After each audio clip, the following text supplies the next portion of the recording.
পৃথিবীতে বাঁচছো ৩০ বছর, ৩০ বছরই তোমাকে কাজ করতেই হবে। তাহলে বসে থাকবে কেন তুমি? তুমি বসে থাকার জন্য তো পৃথিবীতে আসোনি।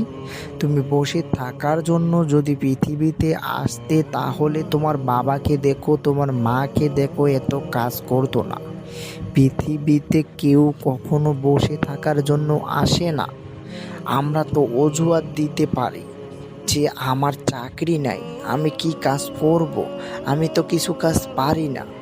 পারি না শব্দটা যখন তোমার মনের ভিতরে গেঁথে ফেলবে, তখনই তোমার নিজের জীবনকে তুমি নিজেই ধ্বংস করবে।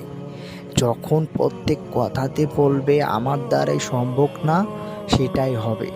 আর যখন বলবে আজকে থেকেই আমি কাজ করব, আজকে থেকেই আমি শুরু করব, কিন্তু শুরু করবে না, তাহলেও তোমার জীবনটা ধ্বংস হয়ে যাবে। তোমাকে এমন হতে হবে আমি এখন থেকে শুরু করলাম। যখন থেকে তুমি এই প্রতিজ্ঞাটা করবে যে আজকে থেকেই আমি শুরু করব, সেদিন থেকে তুমি সফল।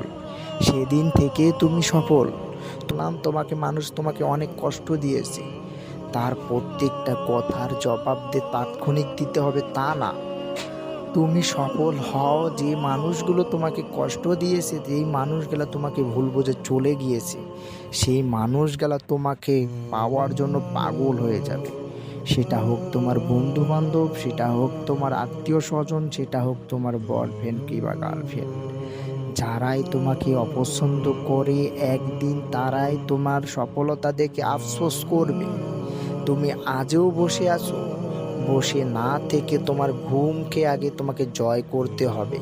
তুমি যদি তোমার নিজের কাছে জয় হতে না পারো, তাহলে কিভাবে পৃথিবীর মানুষের সাথে তুমি জয় হবে?